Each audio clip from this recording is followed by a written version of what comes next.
They called it a disaster. When we saw that name pop up at pick 13, the collective reaction of the fan base was pure, unfiltered panic. Everyone was screaming about needs elsewhere, wondering why the front office would make that move. But I am here to tell you that this wasn't a mistake. It wasn't a desperate reach. It was an absolute masterclass in long-term planning.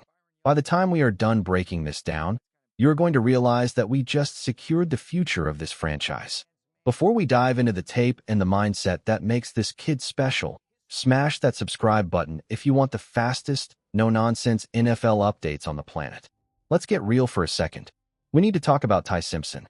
I know the draft didn't go the way every single one of us envisioned. The draft board did not look like the mock drafts, and our pick had a lot of people questioning the sanity of the front office. But if you are still riding with this team, if you are still a diehard fan regardless of the noise, do me a favor and drop a comment below. Let's get a roll call in the chat. I want to see exactly who the real ones are. There has been so much negativity floating around, but I know in our hearts, we are still locked in. Now, let's look at the man himself. If you don't know Ty Simpson, you need to get familiar and fast. Born in late 2002, he is currently 23 and will be turning 24 during the season. Yes, I hear you. Some of you are worried about him being an older prospect. But think about the context. He spent 4 years in the pressure cooker of Alabama. He lived through the recruiting battles between the biggest powerhouses in college football, and he chose the hard road. And guess what? He is the son of a head coach. That matters. We aren't just talking about raw talent. We are talking about someone who was raised in the game. But there is something else, something that genuinely surprised me when I started peeling back the layers. This guy is an absolute fanatic for building Legos. I am not joking. He has a massive collection. Now, you might be thinking, what does building plastic blocks have to do with being an NFL quarterback? Well, it tells you everything about his wiring. He mentioned that he loves Legos because it is the exact opposite of playing quarterback.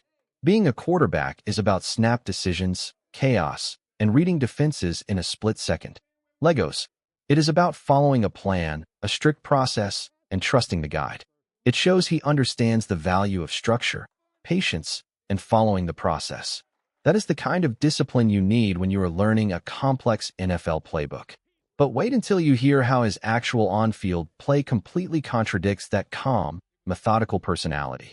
Because when you turn on the tape, it's a different story. If you are skeptical about this pick, you are probably looking for reasons to doubt him. You are looking for flaws. But let's look at the arm talent. This is the first thing that jumps off the screen. He checks every single box. When I started digging into the film, I had to admit, I wasn't sold on this guy at 13. I'm not going to lie to you guys. But once I watched the way the ball comes out of his hand, I couldn't deny it. He is incredibly accurate. We saw a completion percentage around 64%. But if you actually watch the film, you know that number should have been well into the 70s if he had just a bit more help with coaching adjustments. But let's get to the spicy part. Who do you think is responsible for the recent dip in team efficiency? Is it the coaching staff, or is it the lack of personnel? Drop your verdict in the comments right now. Now, back to the tape. I want to highlight 4 specific games where this kid looked like a future superstar. When you watch him against Wisconsin, he was surgical. Against Georgia, on the road in a hostile environment, he didn't blink. He tore them apart. Then there was the game against Missouri, where he was lights out. And finally, the big one, the college football playoff game on the road against Oklahoma. He led a 17-point comeback. That is a dog moment. That is the kind of grit you cannot teach. It was heartbreaking for the opposition, but for us, it was a glimpse into the kind of ice-cold quarterback we just added to the roster. But there is a second reason they wanted him, and it has nothing to do with throwing the ball. It is the mobility. This is a massive, often overlooked part of his game. We have been waiting for the front office to inject some real athleticism into this offense, and they finally did it.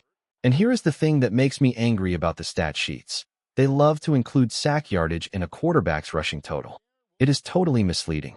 They'll tell you he had low rushing yards, but that is because he was running for his life behind a bad line, taking huge sacks that kill the stat line. In reality, he had over 40 designed quarterback runs at Alabama last season. He is not just a guy who runs when the play breaks down. He is a threat you have to account for. But even better than the designed runs, it is his ability to buy time. He knows how to slide, how to make a defender miss. And this is the most important part. He keeps his eyes downfield. He isn't looking to run and slide. He is looking to extend the play to find a receiver 20 yards downfield.